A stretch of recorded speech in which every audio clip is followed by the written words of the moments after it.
তিতাবৰৰ উদীয়মান যুৱ সংঘৰ উদ্যোগত আমন্ত্ৰণমূলক প্ৰাইজমানি ফুটবল খেল প্ৰতিযোগিতা। তৃতীয় অসম আৰক্ষী বাহিনী একাদশক পৰাজিত কৰি যোৰহাট টাউন এফচিৰ বিজয়ী খিতাপ অৰ্জন। তিতাবৰৰ অগ্ৰণী স্বেচ্ছাসেৱী সামাজিক অনুষ্ঠান উদীয়মান যুৱ সংঘৰ উদ্যোগত দেওবাৰে বাপুৰাম চুতীয়া আৰু আইজনী চুতীয়া সোঁৱৰণী 42 সংখ্যক আমন্ত্ৰণমূলক প্ৰাইজমানি ফুটবল খেল প্ৰতিযোগিতা অনুষ্ঠিত হয়।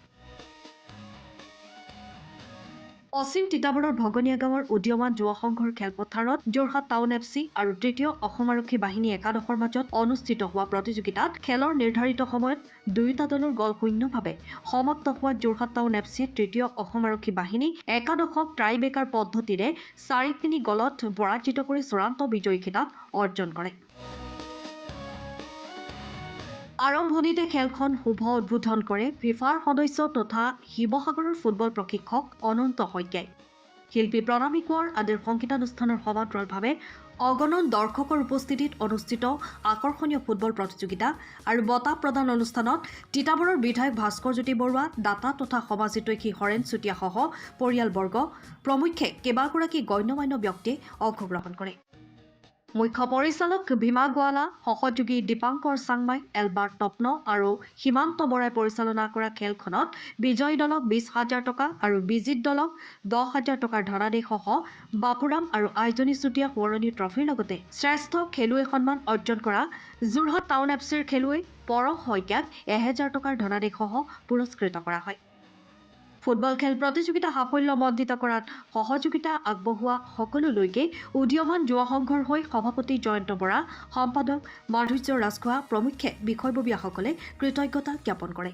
স্থিত উদীয়মান যুৱ সংঘৰ উদ্যোগত বিগত বছৰৰ এই বছৰ আমি 42তম স্বৰ্গীয় বাপুৰাম চুতীয়া আৰু স্বৰ্গীয় আইজনী চুতীয়া সুবৰ্ণ আমি ফুটবল প্ৰতিযোগিতা এদিনীয়াকৈ আমি অনুষ্ঠিত কৰিছোঁ। ইতিমধ্যে আমাৰ তৃতীয় অসম আৰক্ষী বাহিনী আৰু যোৰহাট টাউন ফুটবল ক্লাবৰ মাজত সুন্দৰ খেল প্ৰদৰ্শন হৈ আছে।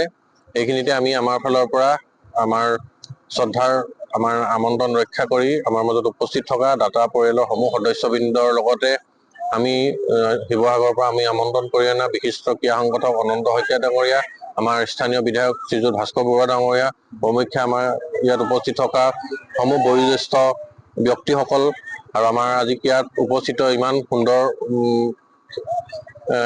বতৰত উপস্থিত থকা সমূহ ক্ৰীড়াপ্ৰেমী ৰাইজক আমাৰ ফালৰ পৰা শ্ৰদ্ধা জ্ঞাপন কৰিছোঁ। লগতে আমি আমাৰ নিমন্ত্ৰণ ৰক্ষা কৰি আমি আপোনালোক আমাৰ মাজত উপস্থিত থকাৰ বাবে আমিও আপোনালোকক যথেষ্ট ধন্যবাদ জ্ঞাপন কৰিছোঁ। আশা কৰিলোঁ অনাগত দিনত আমি ইয়াতকৈও উন্নত মানৰ খেল আমি ৰাইজৰ মাজত উপহাৰ দিবলৈ যত্ন কৰিম। আমি উদীয়মান যুৱ সংঘৰ ইতিমধ্যে বিভিন্ন ধৰণৰ আমি উন্নয়নমূলক কাম আমি কৰি আছোঁ। আশা কৰিলোঁ আপোনালোকৰ সহায় সুযোগ পালে অনাগত দিনত আমি আৰু যিমান পাৰোঁ উন্নয়নমূলক কাম আগবঢ়াই নিবলৈ চেষ্টা কৰিম। ধন্যবাদ। স্বৰ্গীয় বাপুৰাম চুতীয়া আৰু আইজনী চুতীয়া সোঁৱৰণী ফুটবল প্ৰতিযোগিতাৰ আমি দাতা হিচাপে দাতা পৰিয়ালৰ ফালৰ পৰা আমি কৃতজ্ঞতা জ্ঞাপন কৰিছোঁ, যিহেতু তেওঁলোকে আজি 42 বছৰ এই খেলখন পাতি থকাত আমাক যিখিনি সহায় সহযোগিতা আগবঢ়াই খেলখন আগবঢ়াই নিছে, তাৰ বাবে আমি আমাৰ দাতা পৰিয়ালৰ হৈ আজি বিশেষতঃ আমাৰ দাতা পৰিয়ালৰ সম্পূৰ্ণ আমি সদস্য ইয়াত উপস্থিত আছোঁ। মোৰ বাইদেউ কেইগৰাকী আছে, ভাগিনকেইটা আছে, সকলোৱে খেলখনক সহযোগ কৰিছে আৰু আমি আজি তিতাবৰ তৃতীয় অসম আৰক্ষী বাহিনী আৰু যোৰহাট টাউন ফুটবল ক্লাবৰ মাজত হোৱা এই খেলখন অতি উপভোগ্য খেল হ'ব বুলি আমি ভাবিছোঁ আৰু লগতে সমূহ দৰ্শকলৈ, লগতে আমাৰ বিশিষ্ট অতিথিসকললৈ আমাৰ দাতা পৰিয়ালৰ তৰফৰ পৰা, লগতে আপোনালোক সাংবাদিকসকললৈও আমাৰ দাতা পৰিয়ালৰ তৰফৰ পৰা কৃতজ্ঞতা জ্ঞাপন কৰিছোঁ। বাপুৰাম চুতীয়া আৰু স্বৰ্গীয়া আইজনী চুতীয়া সোঁৱৰণত এই খেলখন আমাৰ দাতা হৰেণ চুতীয়া দেৱে আমাক দান কৰি আহিছে ইয়াত, আৰু আমি এই খেলখনত আজি 42 সংখ্যক খেলখন আমি আয়োজন কৰিছোঁ আৰু আমি সমূহ গাঁওবাসী ৰাইজ তথা